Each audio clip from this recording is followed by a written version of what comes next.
بسم اللہ الرحمن الرحیم. شروع کرتا ہوں اللہ کے نام سے جو بے انتہا مہربان نہایت رحم کرنے والے ہیں.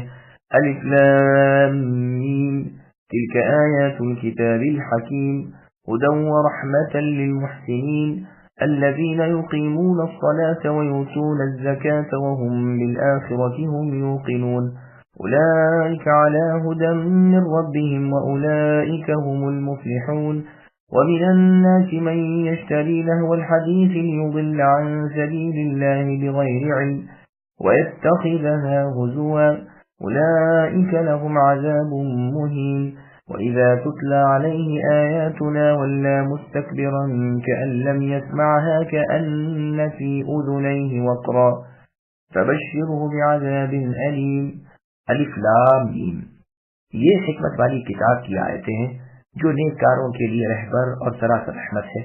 جو لوگ نمازوں کی پابندی کرتے ہیں اور زکوٰۃ ادا کرتے رہتے ہیں اور آخرت پر کامل یقین رکھتے ہیں، یہی لوگ ہیں جو اپنے رب تعالیٰ کی طرف سے ہدایت پر ہیں اور یہی لوگ نجات پانے والے ہیں. بعض لوگ ایسے بھی ہیں جو لغو باتوں کو مول لیتے ہیں کہ بے علمی کے ساتھ لوگوں کو اللہ کی راہ سے بہکائیں اور اسے حسین بنائیں. یہی وہ لوگ ہیں جن کے لیے رسوا کرنے والی عذاب ہیں. جب اس کے سامنے ہماری آیتیں تلاوت کی جاتی ہیں تو تکبر کرتا ہوا اس طرح منہ پھیر لیتا ہے کہ گویا اس نے سنا ہی نہیں، گویا کہ اس کے دونوں کانوں میں ٹینٹ ہیں.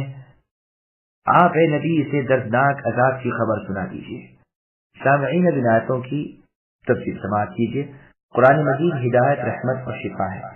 سورہ بقرہ کی تفسیر کے اول میں ہی حروف مقطعات کے معنی اور مطلب کی توضیح کر دی گئی ہے. یہ قرآن ہدایت، شفا اور رحمت ہے ان نیک کاروں کے لیے جو شریعت کے پورے پابند ہیں، نمازیں ادا کرتے ہیں، ارکان، اوقات وغیرہ کی حفاظت کے ساتھ ساتھ ہی نوافل و سنت وغیرہ بھی نہیں چھوڑتے، فرض زکوٰۃ ادا کرتے ہیں، صلہ رحمی، سلوک و احسان، سخاوت اور داد و دہش کرتے رہتے ہیں. آخرت کی جزا کا انہیں کامل یقین ہے، اس لیے اللہ تعالیٰ کی طرف پوری رغبت کرتے ہیں، ثواب کے کام کرتے ہیں اور رب تعالیٰ کے اجر پر نظر رکھتے ہیں. نہ ریاکاری کرتے ہیں، نہ لوگوں سے داؤ چاہتے ہیں. ان اوصاف والے راہ یافتہ ہیں، اللہ تعالیٰ کی راہ پر لگا دیے گئے ہیں، اور یہی وہ لوگ ہیں جو دین و دنیا میں فلاح، نجات اور کامیابی حاصل کریں گے. گانے، میوزک، موسیقی کفار کا شیوا ہے. اوپر بیان ہوا تھا نیک بختوں کا جو کتاب اللہ سے ہدایت پاتے تھے اور اسے سن کر نفع اٹھاتے تھے. تو یہاں بیان ہو رہا ہے ان بدبختوں کا جو کلام اللہ کو سن کر نفع حاصل کرنے سے باز رہتے ہیں اور بجائے اس کے گانے بجانے، باجے گاجے، ڈھول تاشے سنتے ہیں. چنانچہ اس آیت کی تفسیر میں عبداللہ بن مسعود رضی اللہ عنہ فرماتے ہیں، قسم اللہ تعالیٰ کی اس سے مراد گانا اور راگ ہے. یہ روایت تفسیر ابن جریر طبری کی ہے. ایک اور جگہ ہے کہ آپ سے اس آیت کا مطلب پوچھا گیا تو آپ نے 3 دفعہ قسم کھا کر فرمایا کہ اس سے مقصد گانا اور راگ راگنیاں ہے. یہی قول ابن عباس، جابر رضی اللہ عنہما، نیز اکرمہ، سعید بن جبیر، مجاہد، مکحول، عامر بن شعیب، علی بن جزیمہ رحمہ اللہ کا ہے. امام حسن بصری رحمہ اللہ فرماتے ہیں کہ یہ آیت گانے بجانے، باجوں گاجوں کے بارے میں اتری ہے، یعنی یہ سب چیزیں حرام ہیں. قتادہ رحمہ اللہ فرماتے ہیں کہ اس سے مراد صرف وہی نہیں جو اس لغو و لعب میں پیسے خرچے، یہاں مراد خرید سے اسے محبوب رکھنا اور پسند کرنا ہے. انسان کو یہی گمراہی کافی ہے کہ وہ باطل کی بات کو حق پر پسند کر لے اور نقصان کی چیز کو نفع کی بات پر مقدم کر لے. وہاب رحمہ اللہ کا قول ہے کہ مراد اس سے شرک ہے. امام ابن جریر رحمہ اللہ کا فیصلہ یہ ہے کہ ہر وہ کلام جو کلام اللہ تعالیٰ اور اتباع شرع سے روکے وہ اس آیت کے حکم میں داخل ہے. اس سے غرض اس کی اسلام اور اہل اسلام کی مخالفت ہوتی ہے. ایک قرات میں لیعظ اللہ ہے تو لام لام عاقبت ہوگا یا لام تعلیل ہوگا، یعنی امر تقدیری ان کی اس کارگزاری سے ہو کر رہے گا. ایسے لوگ اللہ تعالیٰ کی راہ کو ہنسی بنا لیتے ہیں، آیات الہی کو بھی مذاق میں اڑاتے ہیں. اب ان کا انجام بھی سن لیجیے کہ جس طرح انہوں نے اللہ تعالیٰ کی راہ کی، کتاب الہی کی اہانت کی، قیامت کے دن کی اہانت کی اور خطرناک عذابوں میں زیر و رسوا ہوں گے. پھر بیان ہو رہا ہے کہ یہ بدنصیب جو کھیل تماشوں، باجوں گاجوں پر، راگ راگنیوں پر ریجھا ہوا ہے، یہ قرآن کی آیتوں سے بھاگتا ہے، ان سے کان بہرے کر لیتا ہے. یہ اسے اچھی نہیں معلوم ہوتی، سن بھی لیتا ہے تو بے سنی کر دیتا ہے، بلکہ ان کا سننا اسے ناگوار گزرتا ہے، کوئی مزہ نہیں آتا، وہ اسے فضول کام قرار دیتا ہے۔ چونکہ اس کی کوئی اہمیت اور عزت اس کے دل میں نہیں، اس لیے وہ ان سے کوئی نفع حاصل نہیں کر سکتا، وہ ان سے تو محض بے پرواہ ہے۔ خیر، یہاں اللہ تعالیٰ کی آیتوں سے اکتاتا ہے تو قیامت کے دن عذاب بھی وہ ہوں گے کہ اکتا اکتا اٹھے۔ یہاں آیات قرآنی سن کر اسے دکھ ہوتا ہے، وہاں بروز قیامت جہنم میں دکھ دینے والے عذاب اسے بھگتنے پڑیں گے۔ ان الذين آمنوا وعملوا الصالحات لهم جنات النعيم خالدين فيها وعد الله حقا وهو العزيز الحكيم۔ بے شک جن لوگوں نے ایمان قبول کیا اور کام بھی مطابق سنت کیے، ان کے لیے نعمتوں والی جنتیں ہیں جہاں وہ ہمیشہ رہیں گے۔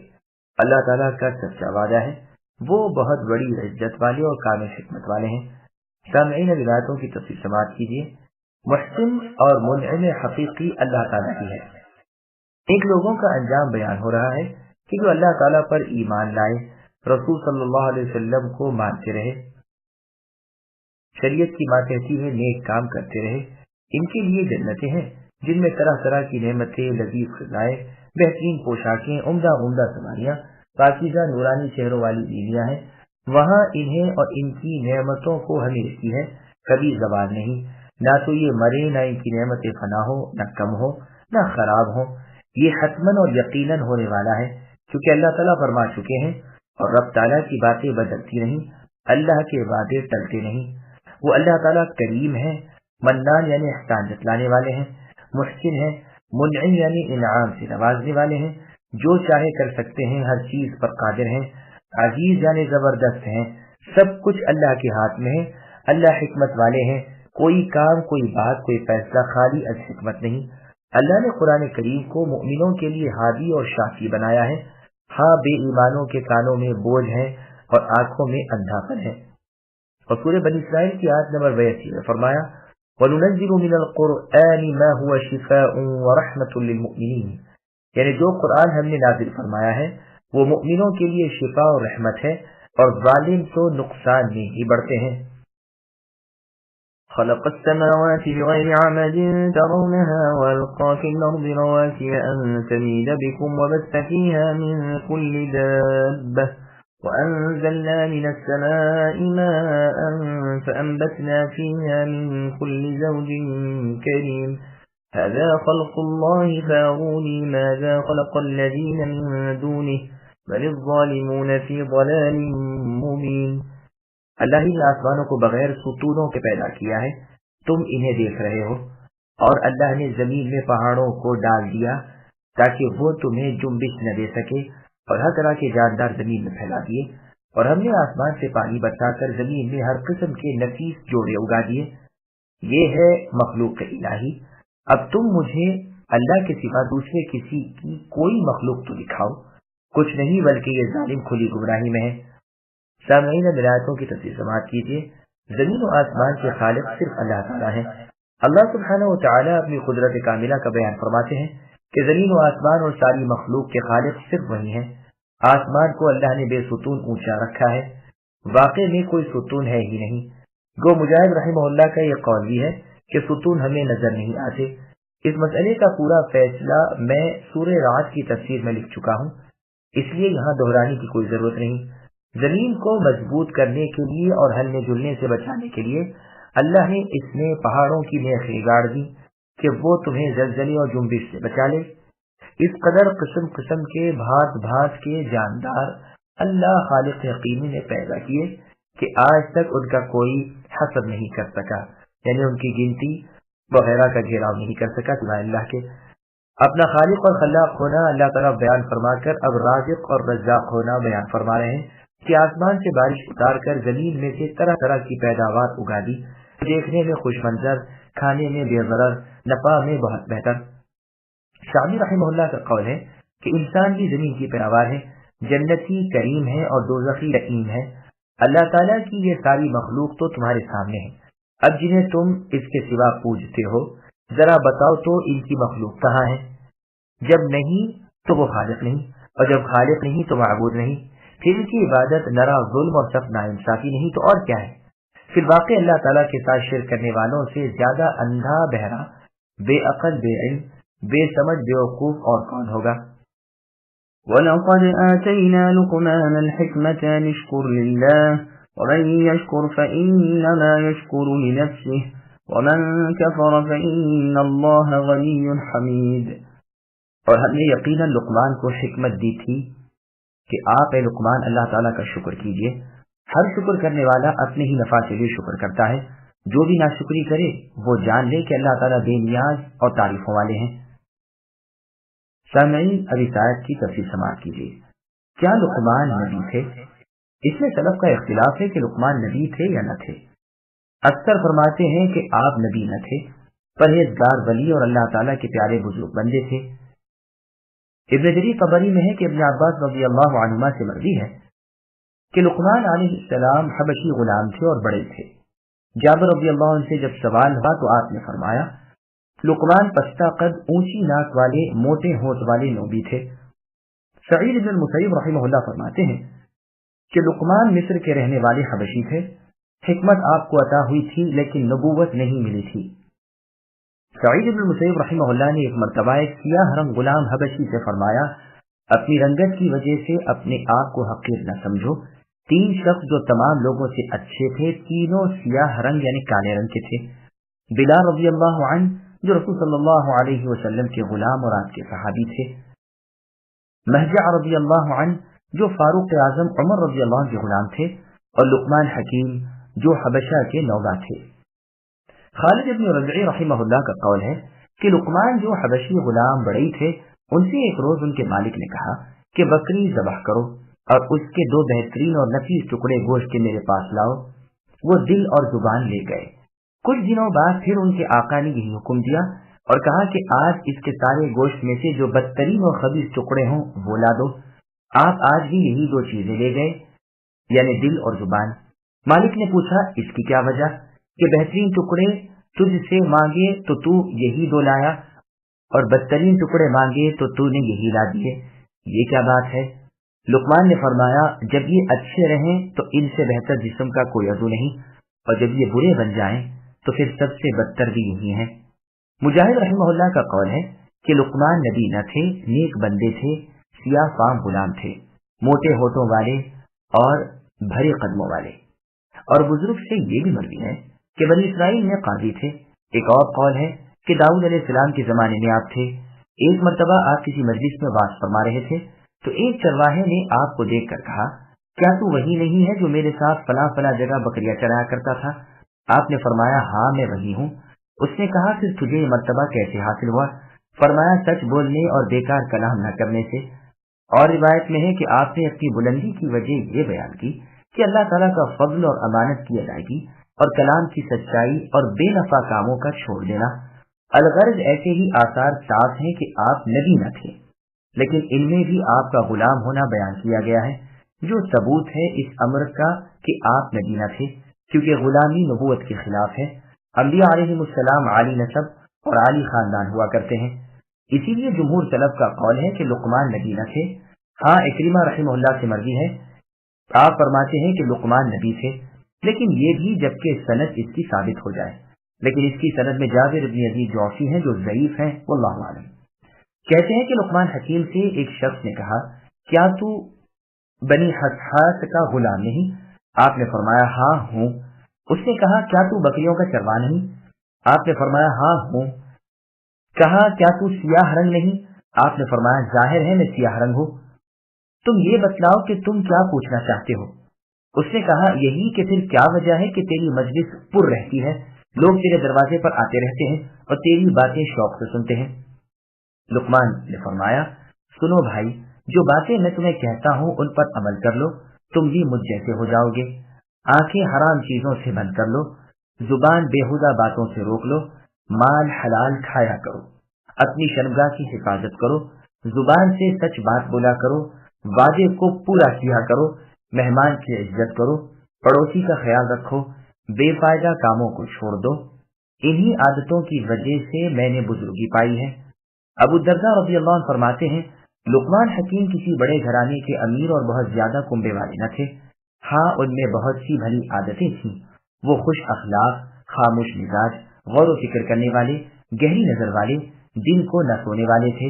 لوگوں کے سامنے تھوکتے نہ تھے، نہ پاخانہ پیشاب اور غسل کرتے تھے، یعنی لوگوں کے سامنے ایسا نہ کرتے. لغو کاموں سے دور رہتے تھے. ہنستے نہ تھے، جو کلام کرتے تھے حکمت سے خالی نہ ہوتا تھا. جس وقت ان کی اولاد فوت ہوئی یہ بالکل نہ روئے. وہ بادشاہوں امیروں کے پاس اس لیے جاتے تھے کہ غور و فکر اور عبرت و نصیحت حاصل کریں. اسی وجہ سے انہیں بزرگی ملی. قتادہ رحمہ اللہ سے ایک عجیب اثر وارد ہے کہ لقمان کو حکمت و نبوت کے قبول کرنے میں اختیار دیا گیا تو آپ نے حکمت قبول فرمائی. راتوں رات ان پر حکمت برسا دی گئی اور رگو پے میں حکمت بھر دی گئی. صبح کو ان کی باتیں اور ان کی عادتیں سب حکیمانہ ہو گئیں. آپ سے سوال ہوا کہ آپ نے نبوت کے مقابلے میں حکمت کیسے اختیار کی؟ تو جواب دیا کہ اگر اللہ تعالیٰ مجھے نبی بنا دیتے تو اور بات تھی، ممکن تھا کہ منصب نبوت کو میں نبھا جاتا، لیکن جب مجھے اختیار دیا گیا تو مجھے ڈر لگا کہ کہیں ایسا نہ ہو کہ میں نبوت کا بوجھ نہ سہار کر سکوں، اس لیے میں نے حکمت ہی کو پسند کیا. اس روایت کے ایک راوی سعید بن بشیر ہیں جن میں ضعف ہے، یعنی کمزوری، واللہ اعلم. قتادہ رحمہ اللہ اس آیت کی تفسیر میں فرماتے ہیں مراد حکمت سے اسلام کی سمجھ ہے. لقمان نبی نہ تھے، نہ ان پر وحی آتی تھی، بس سمجھ، علم اور عبرت مراد ہے. ہم نے انہیں اپنا شکر بجا لانے کا حکم فرمایا تھا کہ میں نے تمہیں اے لقمان جو علم و عقل دی ہے اور دوسروں پر جو بزرگی عطا فرمائی ہے اس پر تم میری شکر گزاری کرو. شکر گزار کچھ مجھ پر احسان نہیں کرتا، وہ اپنا ہی بھلا کرتا ہے. جیسے اللہ تعالیٰ نے سورہ روم کی آیت نمبر 44 میں فرمایا وَمَنْ عَمِلَ صَالِحًا فَلِأَنفُسِهِمْ يَمْهَدُونَ، اور نیکی والے اپنے لیے ہی بھلا توشہ تیار کرتے ہیں. یہاں فرمان ہے کہ اگر کوئی ناشکری کرے تو اللہ تعالیٰ کو اس کی ناشکری ضرر یعنی نقصان نہیں پہنچاتی. وہ اللہ تعالیٰ تو اپنے بندوں سے بے پرواہ ہیں، سب اللہ کے محتاج ہیں، وہ خود سب سے بے نیاز ہے. ساری زمین والے بھی اگر کافر ہو جائیں تو اللہ کا کچھ نہیں بگاڑ سکتے. وہ اللہ سب سے غنی ہے، اللہ کے سوا کوئی عبادت کے لائق ہے ہی نہیں. ہم اللہ کے سوا کسی اور کی عبادت نہیں کرتے. وَإِذْ قَالَ لُقْمَانُ لِابْنِهِ وَهُوَ يَعِظُهُ يَا بُنَيَّ لَا تُشْرِكْ بِاللَّهِ إِنَّ الشِّرْكَ لَظُلْمٌ عَظِيمٌ. وَوَصَّيْنَا الْإِنسَانَ بِوَالِدَيْهِ حملته أمه وهنا على وهن وفصاله في عامين أن اشكر لي ولوالديك إلي المصير وإن جاهداك على أن تشرك بي ما ليس لك به علم فلا تطعهما وصاحبهما في الدنيا معروفا واتبع سبيل من أناب إلي ثم إلي مرجعكم فأنبئكم بما كنتم تعملون. اور جبکہ لقمان نے بات کہتے ہوئے اپنے لڑکے سے فرمایا کہ میرے پیارے بچے، اللہ تعالیٰ کے ساتھ شریک نہ کرنا، بے شک بڑا بھاری ظلم ہے. ہم نے انسان کو اس کے ماں باپ کے متعلق نصیحت کی ہے. اس کی ماں نے ذوق پر ذوق اٹھا کر اسے حمل میں رکھا اور اس کی دودھ چھٹائی 2 برس میں ہے کہ تو اے انسان میری اور اپنے ماں باپ کی شکر گزاری کر، میری ہی طرف لوٹ کر آنا ہے. اگر وہ دونوں یعنی تیرے ماں باپ تجھ پر اس بات کا دباؤ ڈالیں کہ تو میرے ساتھ اسے شریک کرے جس کا تجھے علم نہ ہو تو تو ان کا کہنا نہ ماننا، ہاں دنیا میں ان کے ساتھ اچھی طرح بسر کرنا اور اس کی راہ چلنا جو میری طرف جھکا ہوا ہو. تمہارا سب کا لوٹنا میری ہی طرف ہے. تم جو کچھ کرتے ہو اس سے پھر میں تمہیں بروز قیامت خبردار کر دوں گا. سامعین بناتوں کی تفسیر سماعت کیجیے. لقمان کی اپنے بیٹے کو نصیحت. لقمان رحمۃ اللہ علیہ نے اپنے صاحبزادے کو جو نصیحت و وصیت کی تھی اس کا بیان ہو رہا ہے. یہ لقمان ابن علقہ ابن صدون تھے. ان کے بیٹے کا نام بموجب بیان سہیلی ساران ہے. اللہ تعالیٰ نے ان کا ذکر اچھائی سے کیا ہے اور یہ فرمایا ہے کہ انہیں حکمت عنایت فرمائی گئی تھی. انہوں نے جو بہترین واعظ اپنے لڑکے کو سنایا تھا اور مفید ضروری اور عمدہ نصیحتیں انہیں کی تھی ان کا ذکر ہو رہا ہے. ظاہر ہے کہ اولاد سے زیادہ پیاری چیز انسان کو اور کوئی نہیں ہوتی اور انسان اپنی بہترین اور انمول چیز اپنی اولاد کو دینا چاہتا ہے. تو سب سے پہلے یہ نصیحت کی کہ صرف اللہ تعالیٰ کی عبادت کرنا، اللہ کے ساتھ کسی کو شریک نہ ٹھہرانا. یاد رکھو اس سے بڑی بے حیائی، اس سے زیادہ برا کام اور کوئی نہیں. عبداللہ رضی اللہ عنہ سے صحیح بخاری میں مروی ہے کہ جب سورہ انعام کی آیت نمبر 82 الذین آمنوا ولم یلبسوا ایمانہم بظلم اتری تو اصحاب رسول صلی اللہ علیہ وسلم پر بڑی مشکل آ پڑی اور انہوں نے رسول اللہ سے عرض کیا کہ اے اللہ کے رسول، ہم میں سے وہ کون ہے جس نے کوئی گناہ کیا ہی نہ ہو، اور آیت یہ ہے کہ ایمان کو جنہوں نے ظلم سے نہیں ملایا وہی با امن اور راہ راست والے ہیں۔ تو رسول اللہ نے فرمایا ظلم سے مراد عام گناہ نہیں ہے، بلکہ ظلم سے مراد وہ ظلم ہے جو لقمان نے اپنے بیٹے کو نصیحت کرتے ہوئے فرمایا تھا کہ بچے اللہ تعالیٰ کے ساتھ شریک نہ ٹھہرانا، یہ بڑا بھاری ظلم ہے۔ اس پہلی وصیت کے بعد لقمان رحمۃ اللہ علیہ دوسری وصیت کرتے ہیں، اور وہ بھی درجے اور تاکید کے لحاظ سے واقعی ایسی ہی ہے کہ اس پہلی وصیت سے ملائی جائے، یعنی ماں باپ کے ساتھ سلوک و احسان کرنا، جیسے اللہ تعالیٰ نے سورہ بنی اسرائیل کی آیت نمبر 23 میں فرمایا وَقَضَى رَبُّكَ أَلَّا تَعْبُدُوا إِلَّا إِيَّاهُ وَبِالْوَالِدَيْنِ إِحْسَانًا الآیہ، یعنی آپ کے رب تعالیٰ نے اے نبی یہ فیصلہ کر دیا ہے کہ بجز اللہ کے کسی اور کی عبادت نہ کرو اور ماں باپ کے ساتھ سلوک و احسان کرتے رہو۔ عموماً قرآن کریم میں ان دونوں چیزوں کا بیان ایک ساتھ ہے، یہاں بھی اسی طرح ہے۔ وہن کے معنی مشقت، تکلیف، ضعف وغیرہ کے ہیں۔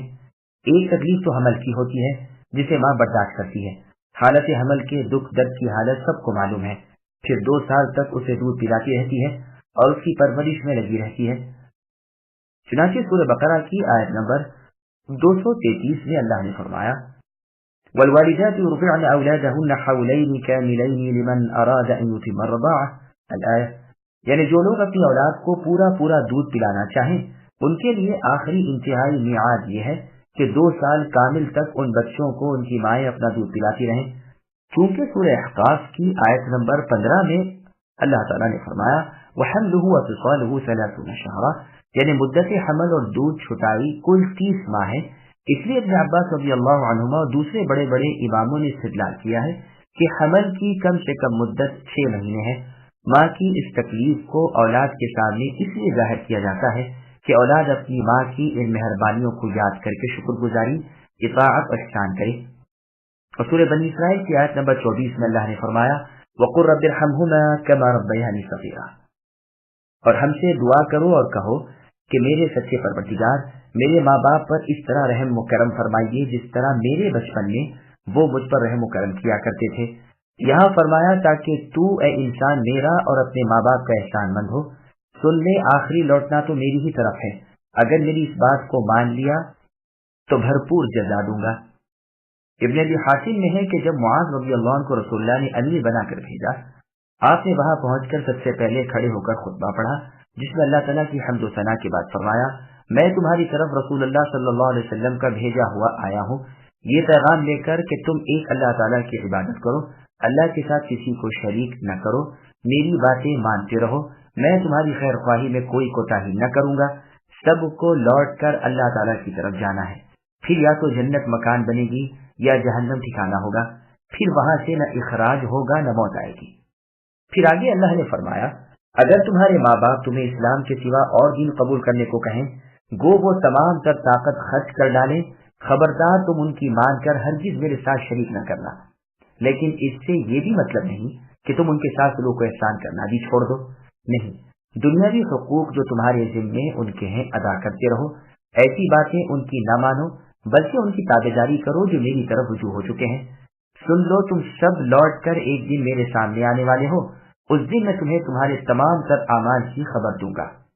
طبرانی رحمہ اللہ کی کتاب العشرہ میں ہے کہ سعد بن مالک رضی اللہ عنہ فرماتے ہیں کہ یہ آیت میرے بارے میں نازل ہوئی ہے، میں اپنی ماں کی بہت خدمت کیا کرتا تھا اور ان کا پورا اطاعت گزار تھا۔ جب مجھے اللہ تعالیٰ نے اسلام کی طرف ہدایت کی تو میری والدہ مجھ پر بہت بگڑی اور کہنے لگی بچے یہ نیا دین تو کہاں سے نکال لایا؟ سنو میں تمہیں حکم دیتی ہوں کہ اس دین یعنی دین اسلام سے دستبردار ہو جاؤ، ورنہ میں کھاؤں گی نہ پیوں گی اور یوں ہی بھوکی مر جاؤں گی۔ میں نے اسلام کو چھوڑا نہیں اور میری ماں نے کھانا پینا ترک کر دیا اور چاروں طرف سے مجھ پر آوازہ کشی ہونے لگی کہ یہ اپنی ماں کا قاتل ہے۔ میں بہت ہی دل تنگ ہوا، اپنی والدہ کی خدمت میں بار بار عرض کیا، خوش آمدیں کی، سمجھایا کہ اللہ تعالیٰ کے لیے اپنی ضد سے باز آ جاؤ، یہ تو ناممکن ہے کہ میں اس سچے دین اسلام کو چھوڑ دوں، اسی ضد میں میری والدہ پر 3 دن کا فاقہ گزر گیا اور اس کی حالت بہت ہی خراب ہو گئی، تو میں اس کے پاس گیا اور میں نے کہا، میری اچھی اماں جان سنو، تم مجھے میرے جان سے زیادہ عزیز ہو، میرے دین سے زیادہ عزیز نہیں ہو، واللہ ایک نہیں تمہاری 100 جانیں ہوں اور اسی بھوک پیاس میں ایک ایک کر کے سب نکل جائیں تو بھی میں آخری لمحے تک اپنے سچے دین اسلام کو نہ چھوڑوں گا۔ اب میری ماں مایوس ہو گئی اور کھانا پینا شروع کر دیا۔ يا بني إنها إن تك مثقال حبة من خردل فتكن في صخرة أو في السماوات أو في الأرض يأتي بها الله إن الله لطيف خبير يا بني أقم الصلاة وأمر بالمعروف وانه عن المنكر واصبر على ما أصابك إن ذلك من عزم الأمور ولا تصعر خدك للناس ولا تمشي في الأرض مرحا إن الله لا يحب كل مختال فخور واقصد في مشيك واغضض من صوتك إن أنكر الأصوات لصوت الحمير۔ اے میرے پیارے بیٹے، اگرچہ کوئی چیز رائی کے دانے کے برابر ہو، پھر وہ بھی خواہ کسی پتھر کے تلے ہو یا آسمانوں میں ہو یا زمین میں ہو، اسے اللہ تعالیٰ ضرور لائیں گے۔ اللہ تعالیٰ بڑے باریک بین و خبردار ہیں۔ اے میرے چھوٹے بیٹے، تو نماز قائم رکھنا، اچھے کاموں کی نصیحت کرتے رہنا، برے کاموں سے منع کیا کرنا، اور جو مصیبت تجھ پر آ جائے اس پر صبر کرنا۔ یقین مان کہ یہ بڑی ہمت کے کاموں میں سے ہے۔ لوگوں کے سامنے اپنے رخسار نہ کھلا اور زمین میں اترا کر اکڑ کر نہ چل۔ کسی تکبر کرنے والے شیخی خورے کو اللہ تعالیٰ پسند نہیں فرماتے۔ اپنی رفتار میں میانہ روی کر اور اپنی آواز کو پست کر، یقیناً بد سے بدتر آواز گدھوں کی آواز ہے۔ سامعین اب ان آیتوں کی تفصیل سماعت کیجیے۔ مزید ایمان افروز نصیحت۔ لقمان علیہ الرحمہ کی یہ اور وصیتیں ہیں، اور چونکہ یہ سب حکمتوں سے پر ہیں، قرآن انہیں بیان فرما رہا ہے تاکہ لوگ ان پر عمل کریں۔ فرماتے ہیں کہ برائی، خطا، ظلم اگرچہ رائی کے دانے کے برابر ہو، پھر وہ خواہ کتنا ہی پوشیدہ اور لکا چھپا ہو، قیامت کے دن اللہ تعالیٰ اسے پیش کریں گے، میزان میں رکھی جائیں گی اور بدلہ دیا جائے گا۔ نیک کام پر جزا، بد پر سزا۔ جیسے سورہ انبیاء کی آیت نمبر 47 میں اللہ کا فرمان ہے، وَنَضَعُ الْمَوَازِينَ الْقِسْطَ الآیہ، یعنی قیامت کے دن عدل کی ترازو رکھ کر ہر ایک کو بدلا دیں گے، کوئی ظلم نہ کیا جائے گا۔ اور آیت میں اللہ نے فرمایا، جس کا ترجمہ ہے، ذرے برابر نیکی اور ذرے برابر برائی ہر ایک دیکھ لے گا، خواہ وہ نیکی یا بدی کسی مکان، محل میں، قلعے میں، پتھر کے سوراخ میں، آسمانوں کے کونوں میں، زمین کی تہ میں، کہیں بھی ہو، اللہ تعالیٰ سے مخفی اور چھپی ہوئی نہیں۔ وہ اللہ تعالیٰ اسے لے کر پیش کریں گے، وہ بڑے باریک علم والے ہیں۔ چھوٹی سے چھوٹی چیز بھی اللہ پر ظاہر ہے۔ اندھیری رات میں چونٹی جو چل رہی ہو، اس کے پاؤں کی آہٹ کا بھی وہ علم رکھتے ہیں۔ بعضوں نے یہ بھی جائز رکھا ہے کہ انہا میں ضمیر شان کی اور قصے کی ہے، اور اس بنا پر انہوں نے مثقال کی لام کا پیش پڑھنا بھی جائز رکھا ہے، لیکن پہلی بات ہی زیادہ اچھی ہے۔ بعض کہتے ہیں صخرتین سے مراد وہ پتھر ہے جو 7ویں زمین کے نیچے ہے۔ اس کی بعض طلبیں بھی سبی رحمہ اللہ نے ذکر کی ہیں، اگر صحیح ثابت ہو جائیں۔ بعض صحابہ رضی اللہ عنہم وغیرہ سے یہ مرضی تو ہے، واللہ اعلم۔ بہت ممکن ہے کہ یہ بھی بنی اسرائیل سے منقول ہو، لیکن ان کی کتابوں کی کسی بات کو ہم نہ سچی مان سکیں نہ جھٹلا سکیں۔ بظاہر معلوم ہوتا ہے کہ بقدر رائی کے دانے کے کوئی عمل حقیر ہو اور ایسا پوشیدہ ہو کہ کسی پتھر کے اندر ہو۔ پھر آگے اللہ فرماتے ہیں کہ لقمان نے اپنے بیٹے کو کہا، بیٹے نماز کا خیال رکھنا، اس کے فرائض، اس کے واجبات، ارکان، اوقات وغیرہ کی پوری حفاظت کرنا، اپنی طاقت کے مطابق پوری کوشش کے ساتھ اللہ تعالیٰ کی باتوں کی تبلیغ اپنوں پرائیوں میں کرتے رہنا، بھلی باتوں کے کرنے کو، بری باتوں سے بچنے کو ہر ایک سے کہنا، اور چونکہ نیکی کا حکم بدی سے روک وہ چیز ہے جو عموماً لوگوں کو کڑوی لگتی ہے اور حق گو شخص سے لوگ دشمنی رکھتے ہیں، اس لیے ساتھ ہی فرمایا کہ لوگوں سے جو ایذا اور مصیبت پہنچے اس پر صبر کر۔ در حقیقت اللہ تعالیٰ کی راہ میں ننگی شمشیر پہنا اور حق پر مصیبتیں جھیلتے ہوئے سست نہ پڑنا، یہ بڑا بھاری اور جواں مردی کا کام ہے۔ پھر فرماتے ہیں، اپنا منہ اے میرے بچے لوگوں سے نہ موڑ، ان حقیر سمجھ کر یا اپنے آپ کو بڑا سمجھ کر لوگوں سے تکبر نہ کر، بلکہ نرمی برت، خوش خلقی سے پیش آ، خندہ پیشانی سے بات کر۔ سنن نبی داؤد میں ہے کہ رسول اللہ صلی اللہ علیہ وسلم کی حدیث مبارکہ میں ہے کہ کسی مسلمان بھائی سے تو کشادہ پیشانی سے ہسمکھ ہو کر مل لے، یہ بھی تیری بڑی نیکی ہے۔ تہبند اور پاجامے کو ٹخنے سے نیچے نہ کر، یہ تکبر و غرور ہے، اور تکبر اور غرور اللہ تعالیٰ کو ناپسند ہے۔ لقمان علیہ الرحمہ بھی اپنے بچے کو تکبر نہ کرنے کی وصیت کرتے ہیں کہ ایسا نہ ہو کہ اللہ تعالیٰ کے بندوں کو حقیر سمجھ کر تو ان سے منہ موڑ لے اور مسکینوں سے بات کرنے میں بھی شرمائے۔ منہ موڑے ہوئے باتیں کرنا بھی غرور میں داخل ہے۔ باتیں پھاڑ کر، لہجے بدل کر، حکومت کے ساتھ گھمنڈ بھرے الفاظ سے بات چیت بھی ممنوع ہے۔ سعر ایک بیماری ہے جو اونٹوں کی گردن میں ظاہر ہوتی ہے یا سر میں، اور اس سے گردن ٹیڑھی ہو جاتی ہے۔ پس متکبر شخص کو اسی ٹیڑھے منہ شخص سے ملا دیا گیا ہے۔ عرب عموماً تکبر کے موقع پر سعر کا استعمال کرتے ہیں، اور یہ استعمال ان کے شعروں میں بھی موجود ہے۔ زمین پر اینٹ اکڑ کر، اترا کر، غرور و تکبر سے نہ چلو، یہ چال اللہ تعالیٰ کو ناپسند ہے۔ اللہ تعالیٰ ان لوگوں کو ناپسند رکھتے ہیں جو خود دین، متکبر، سرکش اور فخر و غرور کرنے والے ہوں۔ اور سورہ بنی اسرائیل کی آیت نمبر 33 میں اللہ نے فرمایا وَلَا تَمْشِ فِي الْأَرْضِ مَرَحًا إِنَّكَ لَن تَخْرِقَ الْأَرْضَ وَلَن تَبْلُغَ الْجِبَالَ طُولًا، یعنی اکڑ کر زمین پر نہ چلو، نہ تم زمین کو ڈھا سکتے ہو، نہ پہاڑوں کی لمبائی کو پہنچ سکتے ہو۔ اس آیت کی تفسیر بھی اس کی جگہ گزر چکی ہے، اسے ملاحظہ کر لیا جائے۔ امام طبرانی کی معجم الکبیر میں ہے، رسول اللہ صلی اللہ علیہ وسلم کے سامنے ایک مرتبہ تکبر کا ذکر آ گیا تو آپ نے اس کی بڑی مذمت فرمائی اور فرمایا کہ ایسے خود پسند مغرور لوگوں سے اللہ تعالیٰ غصہ ہوتے ہیں۔ اس پر ایک صحابی نے کہا، اللہ کے رسول، میں جب کپڑے دھوتا ہوں اور خوب سفید ہو جاتے ہیں تو مجھے بہت اچھے لگتے ہیں، میں ان سے خوش ہوتا ہوں۔ اسی طرح جوتے میں اچھا تسمہ بھلا رکھتا ہے، کوڑے کا خوبصورت غلاف بھلا مال ہوتا ہے۔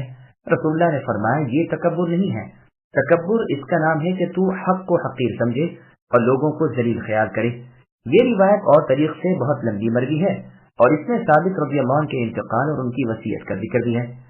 اور میانہ روی کی چال چلا کر، نہ بہت آہستہ خراما خراما، نہ بہت جلدی لمبے ڈگ بھر بھر کے، کلام میں مبالغہ نہ کر، بے فائدہ چیخ چلا نہیں۔ بدترین آواز گدھے کی ہے جو پوری طاقت لگا کر بے سود چلاتا ہے، باوجود یہ کہ اللہ تعالیٰ کے سامنے اپنی عاجزی ظاہر کرتا ہے۔ بس یہ بری مثال دے کر سمجھا دیا کہ بلا وجہ چیخنا، ڈانٹ ڈپٹ کرنا حرام ہے۔ صحیح بخاری میں ہے، رسول اللہ صلی اللہ علیہ وسلم فرماتے ہیں بری مثالوں کے لائق ہم نہیں، اپنی دے دی ہوئی چیز کو واپس لینے والا ایسا ہے جیسے کتا جو قے کر کے چاٹ لیتا ہے۔ سنن نسائی میں اس آیت کی تفسیر میں ہے کہ رسول اللہ صلی اللہ علیہ وسلم نے فرمایا جب مرغ کی آواز سنو تو اللہ تعالیٰ سے اللہ کا فضل طلب کرو، اور جب گدھے کی آواز سنو تو اللہ تعالیٰ سے پناہ طلب کرو، اس لیے کہ وہ شیطان کو دیکھتا ہے۔ اور مرغ کی آواز کو سن کر اللہ کے فضل کو سوال کرنے کی وجہ یہ بتائی کہ وہ فرشتے کو دیکھتا ہے۔ ایک روایت میں ہے رات کو، واللہ اعلم، یعنی گدھے کی آواز جب رات کو سنو تو اللہ تعالیٰ سے شیطان مردود کے شر سے پناہ مانگ لیا کرو۔ لقمان علیہ الرحمہ کے اقوال کریم، یہ وصیتیں لقمان حکیم کی نہایت ہی نفع بخش ہیں، قرآن حکیم نے اسی لیے بیان فرمائی ہیں۔ آپ سے اور بھی بہت سے حکیمانہ قول اور وعظ و نصیحت کے کلمات مروی ہیں، بطور نمونے کے اور دستور کے ہم بھی تھوڑے سے بیان کرتے ہیں۔ مسند احمد میں رسول اللہ صلی اللہ علیہ وسلم کا ارشاد مبارک ہے، لقمان حکیم کا ایک قول آپ سے یہ بھی مروی ہے کہ اللہ تعالیٰ کو جب کوئی چیز سونپ دی جائے تو اللہ تبارک و تعالیٰ اس کی حفاظت کرتے ہیں۔ لقمان نے اپنے بیٹے سے یہ بھی فرمایا تھا کہ حکمت سے مسکین لوگ بادشاہ بن جاتے ہیں۔ آپ کا فرمان ہے کہ جب کسی مجلس میں پہنچو پہلے اسلامی طریق کے مطابق سلام کرو، پھر مجلس کے ایک طرف بیٹھ جاؤ، دوسرے نہ بولیں تو تم بھی خاموش رہو، اور اگر وہ لوگ ذکر اللہ تعالیٰ کریں تو تم ان میں سب سے زیادہ حصہ لینے کی کوشش کرو، اور اگر گپ شپ شروع کر دیں تو تم اس مجلس کو چھوڑ دو۔ یہ بھی مرضی ہے کہ آپ اپنے بچے کو نصیحت کرنے کے لیے جب بیٹھے تو رائے کی بھری ہوئی ایک تھیلی اپنے پاس رکھ لی تھی، اور ہر نصیحت کے بعد ایک دانہ اس میں سے نکال لیتے، یہاں تک کہ تھیلی خالی ہو گئی۔ تو آپ نے فرمایا بچے اگر اتنی نصیحت کسی پہاڑ کو کرتا تو وہ بھی ٹکڑے ٹکڑے ہو جاتا۔ چنانچہ آپ کے صاحبزادے کا بھی یہی حال ہوا۔ رسول اللہ صلی اللہ علیہ وسلم فرماتے ہیں یہ میلے کچیلے کپڑوں والے جو ذلیل گنے جاتے ہیں